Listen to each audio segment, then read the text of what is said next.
माँ और बेटी मिली हैं। माँ और बेटी मिली, माँ से मिल करके सती यज्ञशाला में आई और हवन कुंड में कूद रही हैं जलने के लिए, भस्म होने के लिए। तभी अग्निदेव ने कहा, माते ये क्या कर रही हैं आप? माते ये क्या कर रही हैं आप? हम आपको भस्म नहीं कर सकते। सती ने देखा कि शिव का कहीं भाग नहीं था, इसलिए जितने भी वहां देवगण थे, जितने भी विद्वान थे, सबको श्राप दे डाला।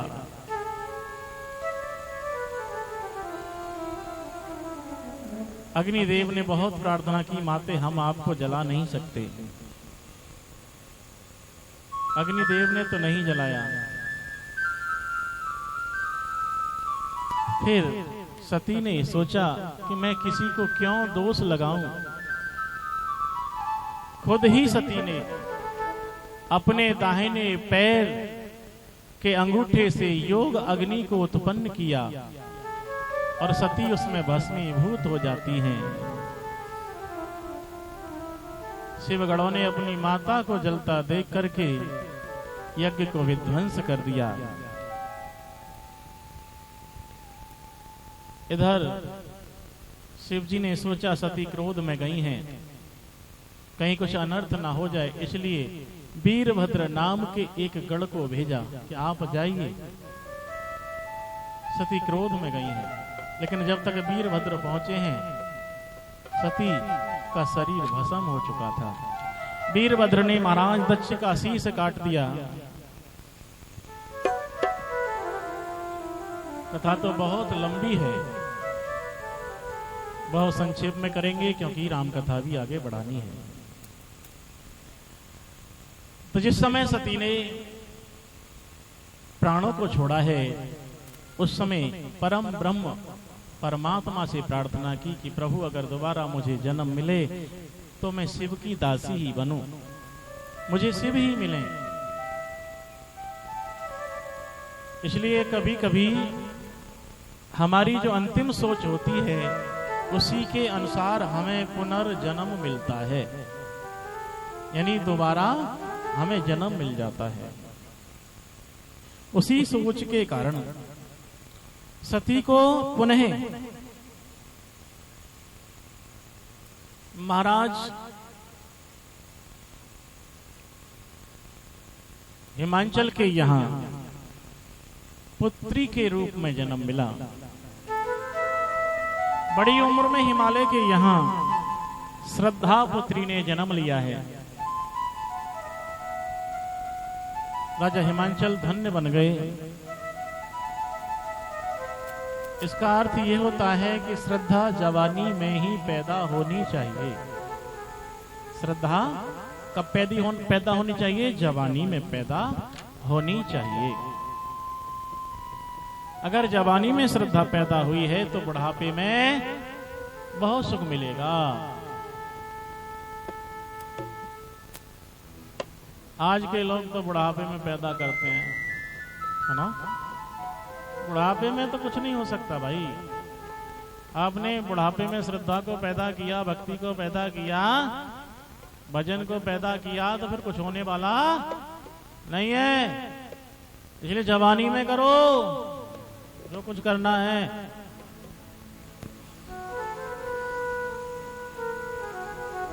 क्योंकि ताजा फूल को सब पसंद करते हैं।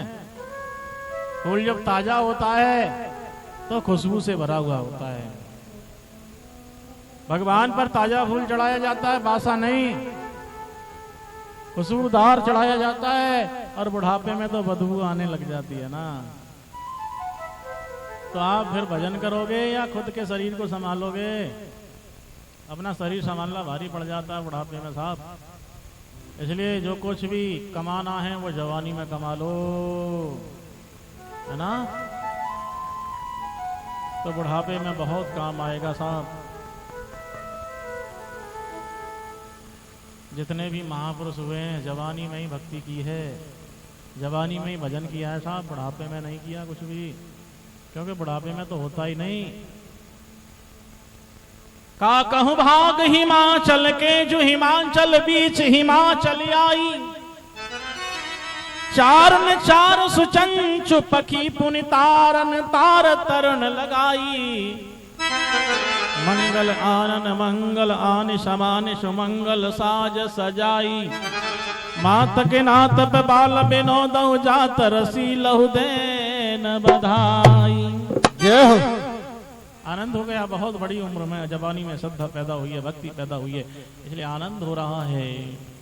तो बहुत संक्षेप में कथा को कहेंगे, सिर्फ विवाह की कथा बहुत लंबी है।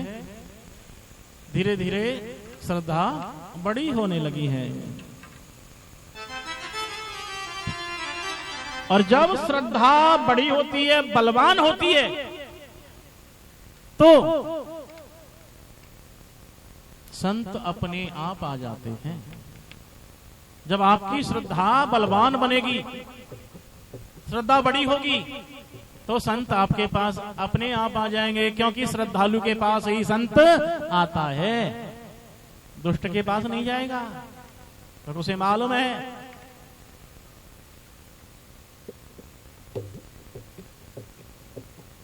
इसलिए श्रद्धा को बलवान बनाइए तो संत आएंगे, और जब संत आएंगे तो भगवान से मिलने का रास्ता बताएंगे।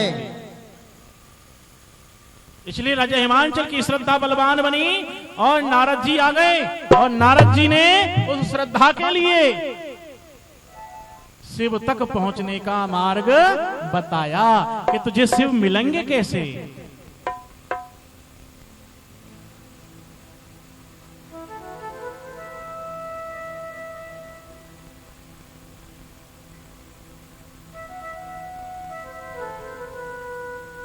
जैसे नारद जी आए हैं, महाराज हिमांचल ने कहा महाराज ये मेरी बेटी है, इसका हाथ देख करके बताइए इसका घर वर कैसा मिलेगा, क्या घर वर कैसा मिलेगा इसके लिए। तो रेखा देखी, अलौकिक रेखा है। कहा महाराज ये कन्या नहीं है, ये तो भवानी है, जगदम्बा है, जगत जननी है, ये तीनों लोकों में जो पूज्य होगा ऐसा वर प्राप्त करेगी। नारद बोले गिरिराज भक्त यह कन्या नहीं भवानी है, खुद आदि शक्ति प्रगटाती है, तेरे भाग्य की निशानी है, खुद आदि शक्ति प्रगटाती है, तेरे भाग्य की निशानी है।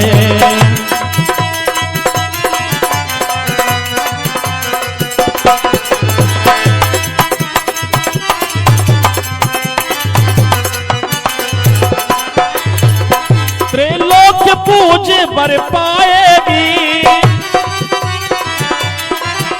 त्रैलोक्य पूज कहलाएगी, पर किसी योगी अवधूत जटिल फक्कड़े से ब्याही जाएगी, पर किसी योगी अवधूत जटिल फक्कड़े से ब्याही जाएगी। अगुन अमान मात पितो हीना, अगुन अमान मात पितु हीना, उदासीन सब संशय छीना, उदासीन सब संशय छीना। बर बहुत बढ़िया मिलेगा, लेकिन एक ही कमी है इसकी रेखा में। इसकी जो रेखा है, एक रेखा गड़बड़ कर रही है। किसी ज्योतिषी को आप हाथ दिखाएंगे ना, वो कहेगा ये अच्छी है, ये भी अच्छी है, ये भी बढ़िया है ना, पर एक रेखा टेढ़ी जा रही है। नारद जी कह रहे हैं एक ही रेखा गड़बड़ है, इसे जो दूल्हा मिलेगा ना वो फक्कड़ मिलेगा, है? जिसके मां होगी ना बाप होगा, उदासीन होगा और शमशान में रहने वाला होगा। इतना सुन करके मैना मैया को चक्कर आ गए, पछाड़ खा के नीचे गिर पड़ी, क्योंकि माँ है ना, मेरी बेटी के लिए ऐसा वर? महाराज हिमांचल कहते हैं, बाबा इस कलंक से बचने का कोई उपाय है? यह सुनकर गिरिराज ने पूछा भर कर आह, इस कलंक से बचने की कहिए कोई राह। नारद जी ने कहा, क्या? तू नाम तारण सबे काज सारण, धरो उसका धारण निवारण करेगा।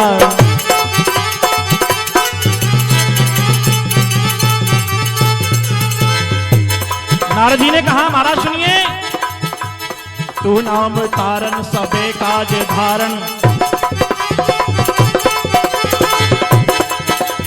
तू नाम तारण सबे काज सारण, धरो उसका धारण निवारण करेगा।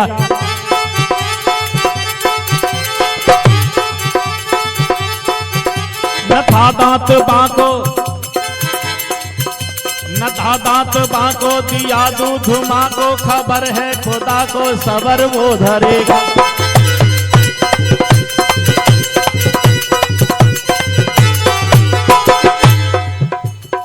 नारद जी ने समझाया, महाराज हिमांचल के लिए और मैना मैया के लिए समझा रहे नारद जी, संत समझाने का काम करते हैं।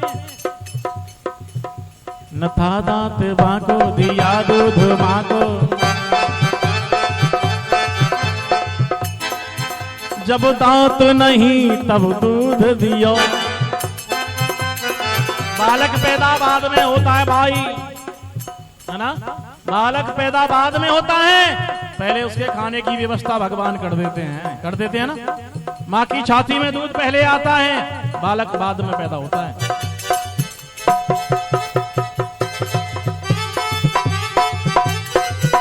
जब दूध नहीं, जब दांत नहीं तब दूध दियो, जब दांत नहीं तब दूध दियो, जब पेट दियो तो अन्न भी देगो, पेट दियो अन्न भी देगो, जब पेट दियो तो अन्न भी देगो। काहे को सोच करे मन मूरख,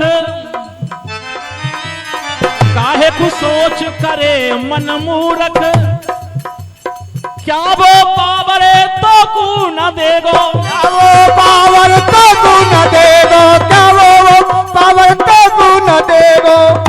न था दांत बांको, दिया दूध मां को, खबर है खुदा को सबर वो धरेगा।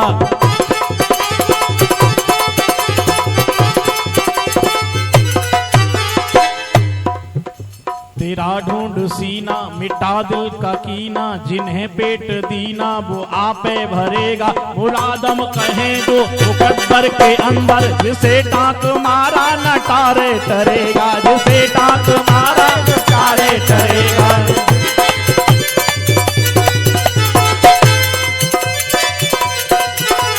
और नारद जी कहते हैं, सुनो राजन, समय से पार नहीं रे पाई, जय हो। समय से पार नहीं रे पाई, कर्म लेख नहीं मिटे, करो चाहे लाखों चतुराई, करो चाहे लाखों चतुराई, करो चाहे लाखों चतुराई, करो चाहे लाखों चतुराई।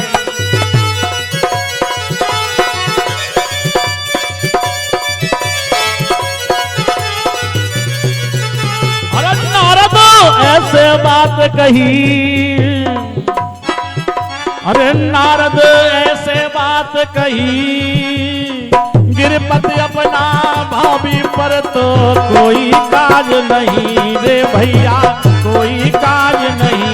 ये हानि होकर ही रहती दुनिया, उपाय बचने के भैया लाखों है करती रे भैया, लाखों है करती। अगर हरियार से लिया जाए, अगर हरियार से लिया जाए, सुनते हैं अब गुण भी गुणों में बदल जाए रे भैया, गुण में बदल जाए, बदल जाए। नारद जी समझा रहे, अरे नारद राजन, अरे समर्थ कहूं नहीं दोष गुसाई, रवि पावक सुरसर की नाई, जे जे बर के दोष बखाने, ते सब शिव पहि में अनुमाने,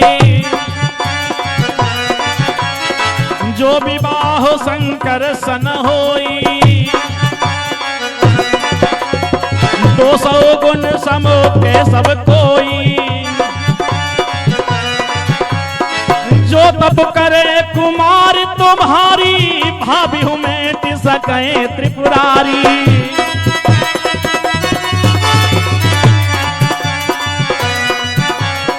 भाभी हूं मेट सके त्रिपुरारी, भाभी हूं मेट सके त्रिपुरारी।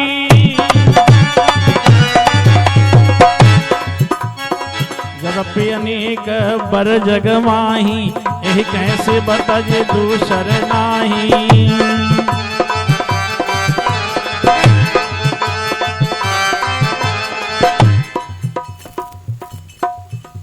नारद जी ने कहा आपकी कन्या अगर तप करे तो इसको शिव मिलेंगे, और शिव मिलेंगे तो जो दोष है ना दूल्हा के वो गुण में बदल जाएंगे। इसलिए नारद जी रास्ता बता करके चले गए, और इधर जो नारद जी ने रास्ता बताया वही पार्वती ने अपनाया। संत के बताए रास्ते पर अगर हम चलते हैं